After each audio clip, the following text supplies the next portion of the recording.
गुरुर्ब्रह्मा गुरुर्विष्णु गुरुर्देव महेश्वरा गुरु साक्षात् परब्रह्म तस्मै श्री गुरुवे नमः।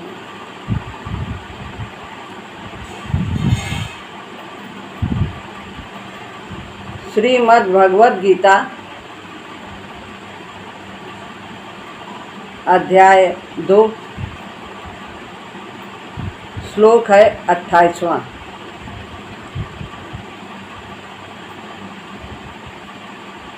अव्यक्तादीनि भूतानि व्यक्तमध्यानि भारत अव्यक्त निधनान्येव तत्र का परिदेवना।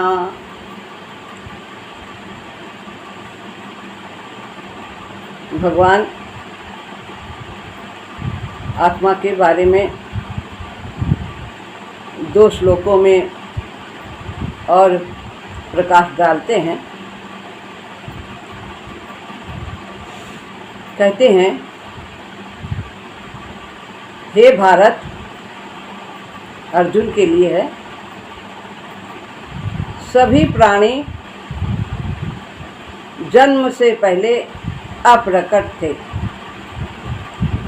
प्राणी यानी भूत प्राणी, जितने भी सांसारिक प्राणी हैं, उनकी आत्माएं सब अप्रकट थी, सूक्ष्म लोकों में थी, जन्म के पहले कहीं समाप्त नहीं हुई थी। ये नई कहीं से नहीं आई। तो ये जो शरीर में आत्मा है सभी प्राणियों के, वो पहले सूक्ष्म लोकों में थी, अप्रकट थी और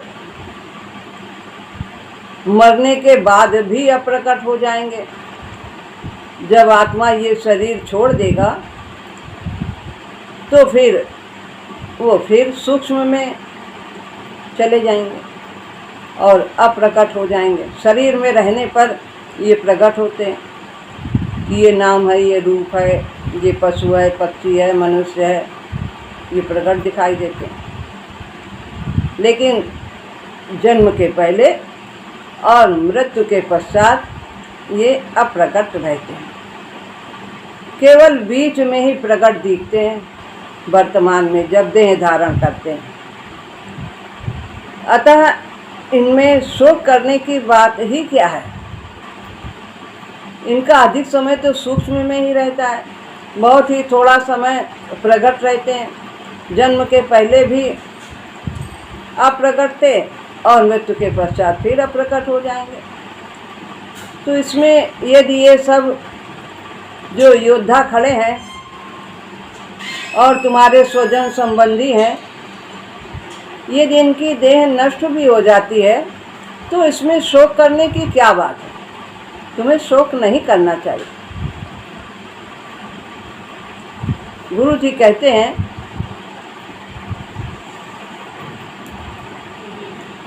शरीर मन बुद्धि सभी भूतों के बने हैं। भूत यानी भूत का मतलब वो भूत नहीं जो रात में आ जाते हैं। भूत का तात्पर्य है कि ये सब भौतिक पदार्थ से बने। जो भौतिक पदार्थ से बनते हैं उन्हें भूत प्राणी कहते हैं। तो ये शरीर, मन, बुद्धि, इंद्रियां, ये सब भौतिक पदार्थ से ही निर्मित है। शरीर भी ये सब 5 तत्वों से बना है। मन, बुद्धि, इंद्रियां सब तत्वों से ही बने। मन बुद्धि थोड़ा सूक्ष्म तत्व से बना है और शरीर और इंद्रियां जो है वो स्थूल तत्व से थोड़ा बना है। मन का तत्व अधिक सूक्ष्म। जो भी परिवर्तनशील सूक्ष्म अथवा स्थूल तत्व है वो सब भूत कहा जाता है। मन में भी बदलाव होता है, बुद्धि में भी बदलाव होता है। मन कभी सुखी होता है, कभी दुखी होता है, एक सा नहीं रहता। अनुकूलता में सुखी हो जाता है, प्रतिकूलता में दुखी हो जाता है। मन का हुआ तो बहुत अच्छा है, बहुत प्रसन्न है। तो यदि नहीं मन का है तो दुखी। तो ये परिवर्तन होता रहता है मन में, और बुद्धि में भी परिवर्तन होता रहता है। आज कुछ सोचती है और आगे चलकर कुछ और सोचती है। जिसको आज ठीक सोचती है उसको आगे जैसे चेतना का विकास होता है वो पहले वाला कम ठीक लगता है। तो मन बुद्धि ये सब परिवर्तनशील है। ऐसे ही शरीर तो दिखाई देता है कि बदल रहा है, इसमें परिवर्तन हो रहा है। बाल्या से युवा, युवा से वृद्धा, ये सब परिवर्तनशील है। तो जो भी परिवर्तनशील सूक्ष्म अथवा स्थूल तत्व है, सूक्ष्म तत्व समझ में आ गया कि मन और बुद्धि ये शरीर की अपेक्षा बहुत सूक्ष्म है, और आत्मा तो इनसे अति सूक्ष्म। तो यहाँ आत्मा की बात नहीं हो रही है, मन बुद्धि की ही बात हो रही है। और स्थूल जो है वो शरीर है, जिसे हम देख सकते हैं, छू सकते हैं। मन को और बुद्धि को छू नहीं सकते, ये उससे सूक्ष्म है, जो कि अनुभव में आते हैं। जो व्यवहार में आने वाली सत्ता है वह भूत ही है। व्यवहार में आने वाली सत्ता, हम एक दूसरे से व्यवहार करते हैं वाणी के द्वारा, शरीर के द्वारा, हाथ से देना लेना, जाना आना, कितना कुछ जो व्यवहार में आता है, मन के भी द्वारा आता है, बुद्धि के द्वारा आता है। बुद्धि जो कहती है मन उसका अनुगामी होता है, यदि बुद्धि ज़्यादा विवेकनी है, और नहीं तो मन की गुलाम हो जाती है। मन जो कहता है बुद्धि उसके अनुसार कार्य करती है। तो इन सब के द्वारा व्यवहार होता है। मन और बुद्धि निर्णय करती है क्या करना है, और शरीर उसी के अनुसार वो व्यवहार करता है। वाणी से करता है, शरीर से करता है, इस तरह से वो व्यवहार करता है। ऐसी सत्ता का आदि अव्यक्त है। नहीं, ऊपर छूट गया। जो व्यवहार में आने वाली सत्ता है वो सब भूत ही है, यानी भौतिक पदार्थ से ही बनी है। परिमित अर्थात सीमित सत्ता ही व्यवहार में आ सकती है। तो शरीर की सीमा है, मन के सोचने की सीमा है, बुद्धि की भी सीमा है। तो ये सब सीमित सत्ताएं हैं, और जो सीमा में है वही व्यवहार में आता है। असीम व्यवहार में नहीं आता। असीम तो एक रस रहता है। असीम कौन है? आत्मा। तो करने और धरने वाला सब ये शरीर है, जड़ पदार्थ है। आत्मा की शक्ति से ये सब कार्य करते हैं। जैसे बिजली की शक्ति से सब पंखा और हीटर ये सब बल्ब आदि चलते हैं, तो वो शक्ति विद्युत की रहती है। ऐसे ही आत्मा की शक्ति से ही ये शरीर संचालित होता है, क्रिया करता है।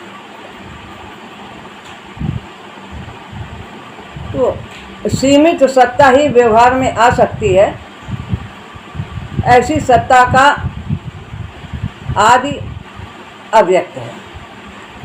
तो जो आत्मा सीमा में आ जाती है शरीर में आकर के, तो इसका जो आरंभ है, आदि है, वो पहले अव्यक्त थी। जैसे भगवान ने कहा भी कि जन्म के पहले अव्यक्त थी आत्मा, शरीर में नहीं थी, नहीं दिखाई दे रही थी, लेकिन देह धारण करने पर वो उसमें क्रिया करने लगती है, व्यक्त सी प्रकट होती है। प्रकट को व्यक्त कहा जाता है। जो दिखाई दे, जो क्रियाशील है, गतिशील है, उसे व्यक्त कहते हैं। हम देखते हैं कि ये सब है, पेड़ पौधे हैं, जानवर हैं, ये मनुष्य ये कर रहा है, क्या कर रहा है, किसी को दे रहा है, किसी की बात सुन रहा है, किसी को कुछ कह रहा है। तो ये सब आयुष, उसको चुप करा लो।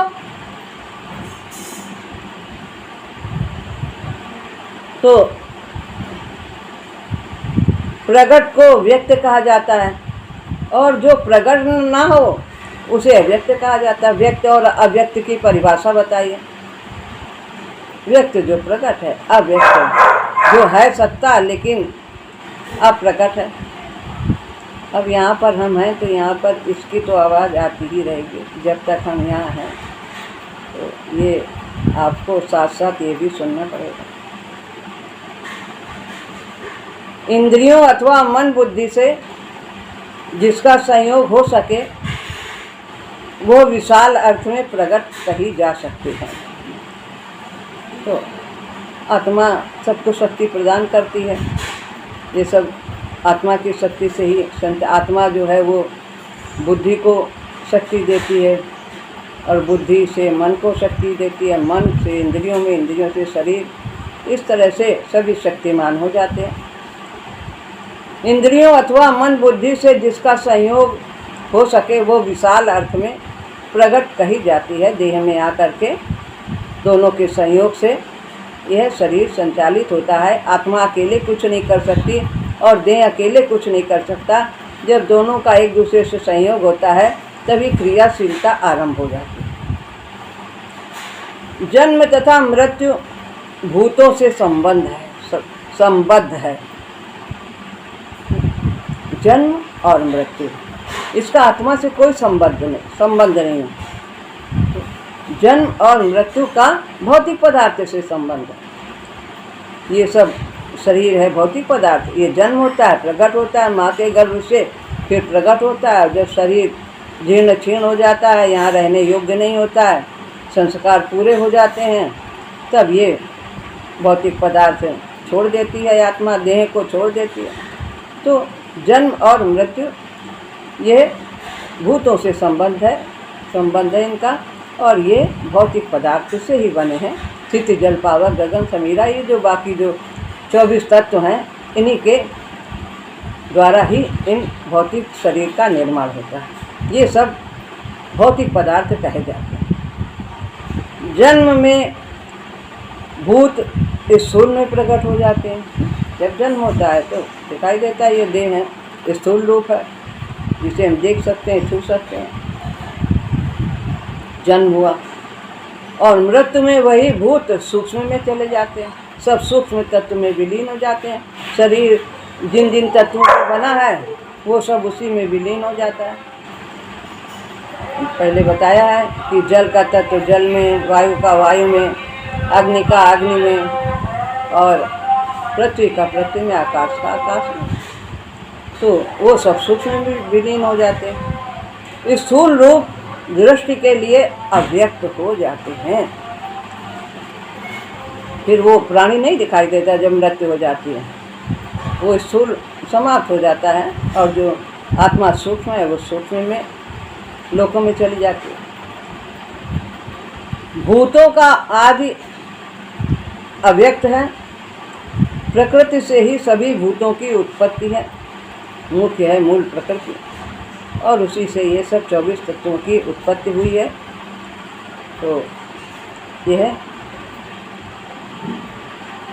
भूतों का आदि अव्यक्त है, यानी वो वही बात है इसमें कि जो ये भौतिक पदार्थ जो शरीर है इसके पहले वे अव्यक्त थे और ये सब संयोगवश शरीर रूप में आ जाते हैं और आत्मा इसमें निवास करने लगती है।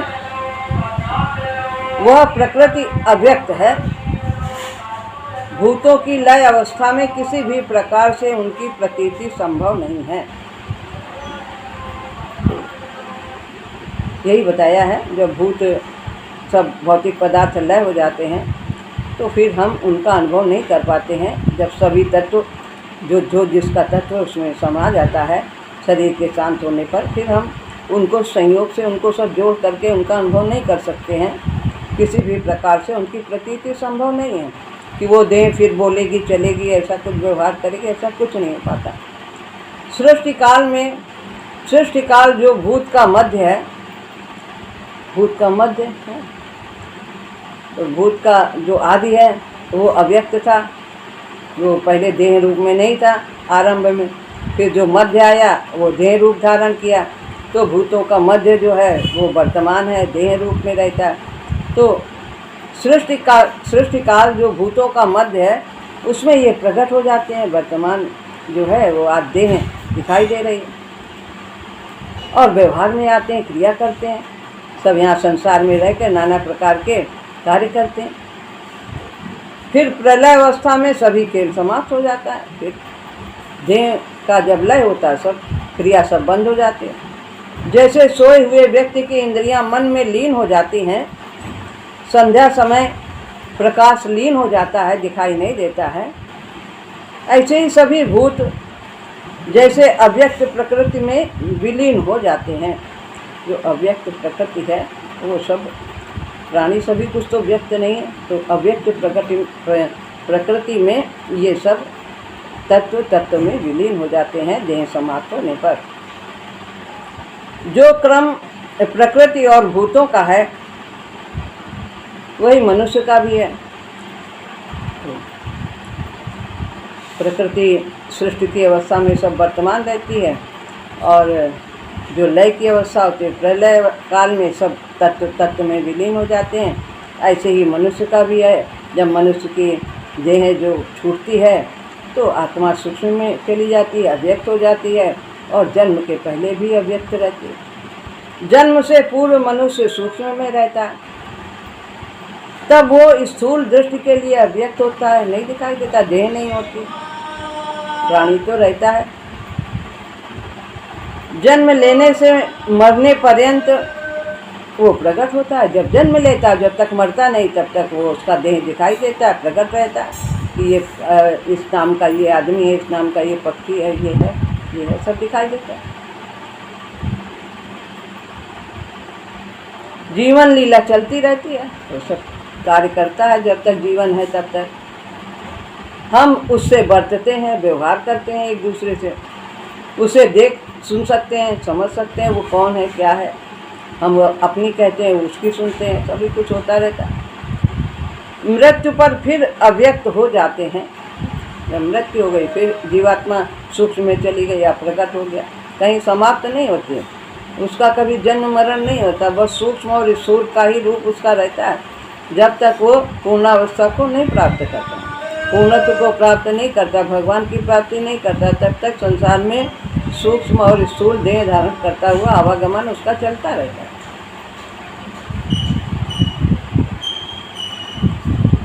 मृत्यु पर फिर वो अव्यक्त हो जाता है, देखने सुनने में नहीं आता।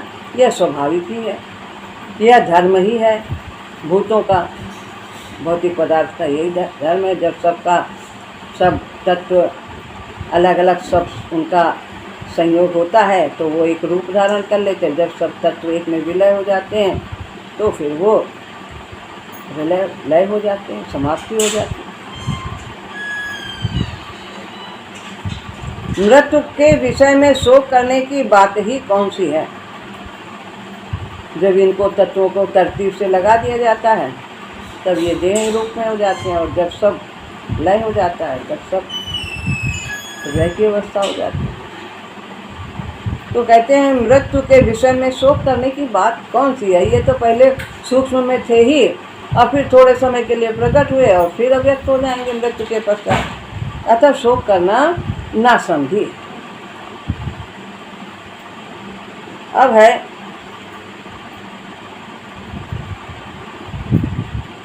29वां श्लोक। इसमें थोड़ी किताब, छोटी किताब से हम देखते हैं, क्योंकि इसमें कभी कभी कहीं कहीं पर मिसप्रिंट है जो गीता विमर्श छपी है, तो इसलिए हम पढ़ रहे हैं गीता छोटी जो पुस्तक है गोरखपुर की। आश्चर्यवत् पश्यति कश्चिदेनम् आश्चर्यवत् वदति तथैव चान्यः आश्चर्यवच्चैनमन्यः शृणोति श्रुत्वापि नैनं वेद न चैव कश्चित्। 29वां श्लोक है। आत्म विषयक चर्चा का 29वें तथा 30वें श्लोक में उपसंहार किया गया है भगवान ने। अब यहाँ से आत्मा, जो आत्मा का विवेचन है, आत्म तत्व का बखान वो अब यहाँ से पूर्ण करते हैं 30वें श्लोक तक, अभी 29वां चल रहा है। कोई व्यक्ति आत्म तत्व को आश्चर्य से देखता है, अपने स्वरूप को आश्चर्य से देखता है। जब वो उसे बोध होता है तो आश्चर्य की तरह वो उसे देखता है कि ऐसा स्वरूप है। कोई आश्चर्य से भरा हुआ इसकी चर्चा करता है, जिसने देखा है आश्चर्य से वो उसका आश्चर्य से बखान भी करता है। तो और वो एक ही स्वरूप नहीं, परमात्मा के अनंत, कोई उनको पूरा कोई देख ही नहीं सकता। जैसे हिमालय पर्वत को पूरा कोई देख ही नहीं सकता, जो जहाँ खड़ा है वो वैसे ही उनको देखता है। जैसे अर्जुन पूरा नहीं देख सके भगवान के विश्व रूप को, विराट रूप को, तो जो जहाँ खड़ा, देखने वाले की तो दृष्टि सीमित होती है, कितना भी देवी दृष्टि दे दी जाए। तो कोई व्यक्ति आत्म तत्व को आश्चर्य से देखता है, जिसने अनुभव किया है, और फिर वही उसकी आश्चर्य से भर करके चर्चा भी करता है। और कोई आश्चर्यचकित हुआ इसके विषय में सुनता है, जिसने देखा नहीं है वो जो सुनता है उससे भी बहुत आश्चर्य होता है। और कोई सुनकर भी इसे समझ नहीं पाता, अभी ऐसी अवस्था नहीं आई, परिपाक अवस्था नहीं आई, मोह में आसक्ति में ग्रसित है।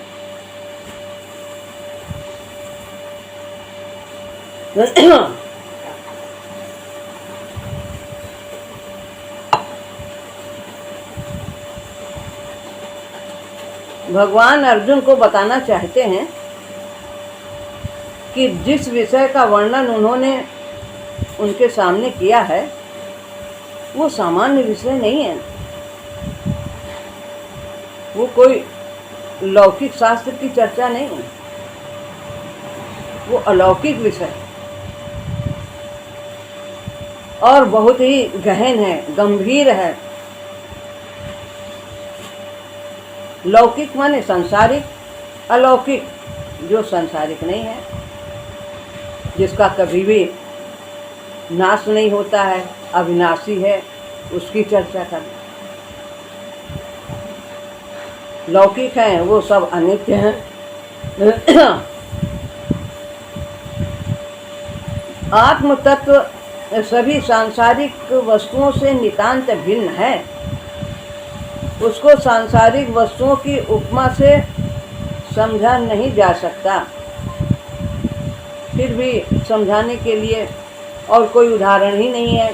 वो तो एक अकेला अपने में है परमात्मा, उसके समान कोई दूसरा नहीं है। तो यदि उसकी हम तुलना करें, कुछ समझाना चाहें तो हम उदाहरण तो संसार का ही देते हैं, लेकिन वो उदाहरण भी समझने के लिए होता है और वो अपूर्ण ही होता है।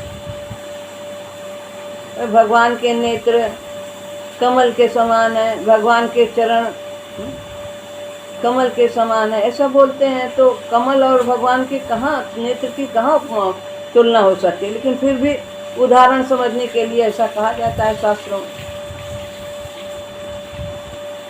आत्म तत्व सभी सांसारिक वस्तुओं से नितांत भिन्न है। उसको सांसारिक वस्तुओं की उपमा से समझा ही नहीं जा सकता। संसार की वस्तुएं देश तथा काल से सीमित हैं, उनकी एक सीमा है, आकार की सीमा है, स्थान की सीमा है, समय की सीमा है। लेकिन प्रभु तो अनंत है और उनका तत्व भी अनंत है, असीम है। उत्पन्न होने वाली और नष्ट हो जाने वाली है जितनी भी संसार की वस्तुएं, यदि हम उनसे तुलना करते हैं, परंतु आत्मा असीम तथा नित्य है, वो शाश्वत है, वो सब स्थान में पहुंची हुई और कभी मरती नहीं, जिसका पहले श्लोकों में वर्णन है। 23वें, 24वें और 25वें श्लोक में बहुत ही स्पष्ट भगवान ने उसका वर्णन किया है। नित्या सर्वगता स्थाणु अचलो यम सनातना अव्यक्तो यम चिंत्यम अविकार्यो यम उच्यते, कितना कुछ कहा। तो आत्मा कभी मरती नहीं, नित्य है, तो उसकी तुलना संसार के लौकिक पदार्थों से नहीं की जा सकती। इसलिए वो सभी प्रकार से आश्चर्य का विषय हो जाती है। उसको जो जिसने देखा है वो उसे आश्चर्य की भांति बताता है, वर्णन करता है, चर्चा करता है। और जिन्होंने नहीं देखा है और जो साधक हैं, जो जानने के बारे में लालायित हैं, वो उनको आश्चर्य की भांति सुनते भी हैं। जो कोई इस तत्व को समझ पाता है अथवा अनुभव कर पाता है, वो भी आश्चर्य चकित हो जाता है। अच्छा, ऐसा है। जो कोई इस तत्व को समझ पाता है, साधक है, और अभी पूरी तरह से उन्हें अनुभव में नहीं आया है, तो सुन करके अपने मन में कल्पना करते हैं और आश्चर्यचकित हो जाते हैं। वो अनुभूति संभालनी कठिन हो जाती है। मानसिक संतुलन के उपरांत बनाए रखना भी समस्या हो जाती है। ये भक्ति मार्ग में नहीं है ऐसा, उसको तो भगवान संभाले रहते हैं, लेकिन ज्ञान मार्गी जो हैं उनके लिए समस्या होती है। वो स्वतः अपने बल से सब कुछ करते हैं। भक्ति मार्ग में तो सब कहीं भी असंतुलन नहीं होता है। तो मानसिक संतुलन, कहीं कहीं लोग विक्षिप्त भी हो जाते हैं। मानसिक संतुलन को अनुभव के उपरांत बनाए रखना भी एक समस्या हो जाती है किन्हीं किन्हीं लोगों के लिए। वही ज्ञान मार्ग की बात है। जब जानने वाला इसकी चर्चा करने लगता है तो वह भी स्वयं चकित हो जाता है, जिसने देखा है, और वो भी बताता है। आश्चर्यवत बताया है, पश्यति कश्चिदेन, तो भी चकित हो जाता है। छोटे से छोटे में है और बड़े से बड़े में। अणो रणीयान महतो महीयान, एकदम से ये छोटे से छोटा भी है और बड़े से बड़ा भी है। कितने भी बड़े से बड़ा प्राणी है उसमें भी है, और एकदम छोटा कण में भी है, अणु में भी है। तद दूरे तद विन्तके, विन्तिके, तद दूरे तद वंतिके, सॉरी, तो वह दूर से दूर भी है और समीप से समीप भी है। जितना जितना इस आत्म तत्व का विवेचन किया जाता है उतना ही विस्मय होता चला जाता है और नई नई बातें निकलती हैं। तो साधारण व्यक्ति को विस्मय हो तो कोई आश्चर्य की बात नहीं है। जो सामान्यतः जिसने कभी जाना नहीं है, सुना नहीं है, और यदि वो उसको इन सब बातों को सुन करके आत्म तत्व के बारे में आश्चर्य होता है तो कोई विस्मय की बात नहीं। इसे अनुभव करने वाला भी तो विस्मित हो जाता है। जब जिसने देखा है उसे ही विस्मित हो जाता है, वो उसे आश्चर्य होता है। तो फिर जो जिसने कभी अनुभव नहीं किया, सुना नहीं है, तो उसको यदि ये चर्चा सुनने को आती तो उसे तो आश्चर्य होगा ही। और बहुत ऐसे हैं कि सुनते हैं, थोड़ा सा समझते हैं, पर कितना मोह होता है कि वो फिर सुन करके फिर वो भूल जाते हैं और फिर और संसारिक कार्य में लग जाते हैं। सुनने वाले का तो क्या ही कहना, मतलब जो बोलता है, जिसने देखा है उसे इतना आश्चर्य होता है, और जिसने नहीं देखा वो सुनेगा तो उसे आश्चर्य ही होता है। और ये चर्चा सबके सामने कही भी नहीं जाती है। जो इसका पात्र है उसी के सामने ही कहा जाता है। वो आश्चर्यचकित हुआ इसको सुनता है। सुनने पर भी बिरले व्यक्ति ही इसे समझ पाते हैं, सब नहीं समझ पाते हैं। जैसे कि बताया कि सुना और फिर इधर चले आए, शमशान वैराग्य हो जाता, और फिर घूमते ही शमशान से फिर मोह में आ जाते। आत्म तत्व बहुत ही सूक्ष्म तत्व है। तीव्र तथा स्थिर मति वाला व्यक्ति ही ऐसे गहन विषय में प्रवेश कर सकता है। सामान्य बुद्धि वाला नहीं कर सकता है। जिसकी विवेकनी बुद्धि जग गई है, प्रज्ञा चक्षु जग गए हैं, तो वे ही इस बात को समझ सकते हैं। और वे सब में ऐसा हो सकता है, विवेकनी जाग जाए, साधन करते करते सभी को विवेक हो जाता है। तो इस प्रकार जो तीव्र बुद्धि वाला है, जिसकी विवेकनी बुद्धि प्रखर बुद्धि हो गई है, समझ आ गई है इन सब बातों को, अध्यात्म तत्व को समझने की, तो वे ही इसे समझ सकते हैं और ग्रहण कर सकते हैं। साधारण और कच्ची बुद्धि वाले की इस विषय में गति नहीं समझ सकते, पहुंच नहीं सकते, तो फिर उनके सामने ऐसी चर्चा भी नहीं की जा सकती। न नरेण वरेण प्रोक्त एष सुविज्ञेयो बहुआ नित चिंतमान। तो ये बताया है इसमें कि वास्तव में ये तर्क का विषय नहीं है कि हम तर्क से, बुद्धि से जान जाएं, तर्क वितर्क कुतर्क करके नहीं, कुछ नहीं। ये तो अनुभव में आता है, प्रेम से जाना जाता है। हरि व्यापक सर्वत्र समाना और प्रेम मत प्रकट हो ही मैं जाना। तो हरि ये आत्मा जो है वो परमात्मा का ही रूप है। इसे जानने के लिए प्रेम की ही आवश्यकता है। प्रेम किससे करना है? भगवान से प्रेम करना है, और भगवान के नाते संसार के प्राणियों से प्रेम करना है। सब में परमात्मा का ही वास है।